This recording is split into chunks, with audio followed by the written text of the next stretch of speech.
सभापति महोदय, हमारे देश में गृह मंत्रालय और गृह मंत्री का कितना महत्व है, इसका अनुमान इसी से लगाया जा सकता है कि स्वतंत्र भारत में गृह मंत्रालय का भार सरदार पटेल ने स्वयं अपने कंधों पर लिया।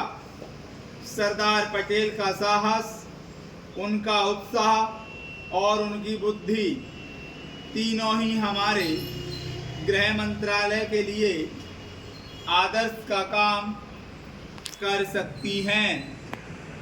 परंतु दुर्भाग्य से सरदार के पश्चात इन तीनों बातों में कुछ कमी आती हुई दिखाई देती हैं। उदाहरण के लिए एक ही बात मैं कहना चाहता हूँ। 1962 में जब हमारे देश पर चीन का हमला हुआ तो 14 नवंबर 1962 को हम सब ने इसी सदन में खड़े होकर एक प्रस्ताव पास किया था, जिसके शब्द थे, भारत की भूमि जब तक हम शत्रु से स्वतंत्र नहीं करा लेते तब तक हमारा यह संघर्ष बराबर जारी रहेगा। भले ही वह कितना ही लंबा क्यों ना हो, लेकिन कुछ दिन बाद आगे चलकर हमने राष्ट्रीय एकता सप्ताह या दिवस मनाना शुरू किया तो हमने उस प्रतिज्ञा को कुछ दूसरे शब्दों में बदल दिया।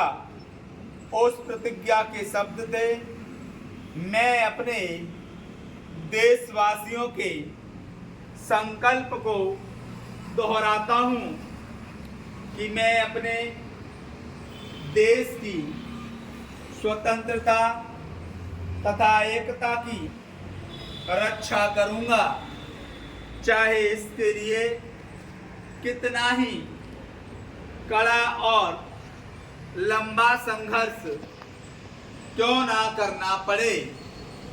मैं राष्ट्रीय एकता तथा बिल के लिए तन मन से काम करने की शपथ लेता हूँ, लेकिन इस बार राष्ट्रीय एकता सप्ताह के सिलसिले में एक छोटा सा प्रकाशन भारत सरकार की ओर से प्रकाशित हुआ है। इस प्रकाशन में स्वयं इन्होंने लिखा कि 1962 में चीन द्वारा आक्रमण के बाद शपथ की भाषा में थोड़ा परिवर्तन कर दिया गया है और जो शब्द बदल दिए गए हैं उनको भी मैं सदन की जानकारी के लिए सुनाना चाहता हूँ। मैं प्रतिज्ञा करता हूँ कि मैं कभी हिंसा का प्रयोग नहीं करूँगा और मेरा विश्वास है कि धर्म, भाषा, प्रांत संबंधी तथा अन्य सभी राजनीतिक और आर्थिक विवादों का शांतिपूर्वक और संवैधानिक तरीकों द्वारा हल किया जाना चाहिए। अब मैं आपके माध्यम से जानना चाहता हूँ कि 1962 में संसद ने जो निर्णय किया था, क्या भारत सरकार अपने उस निर्णय से हट रही है? अगर सरकार अपने निर्णय से हट रही है तो यह जो सरकारी प्रकाशन आया है जिसके द्वारा 1962 की शपथ में परिवर्तन किया गया है, इसका आधार क्या है?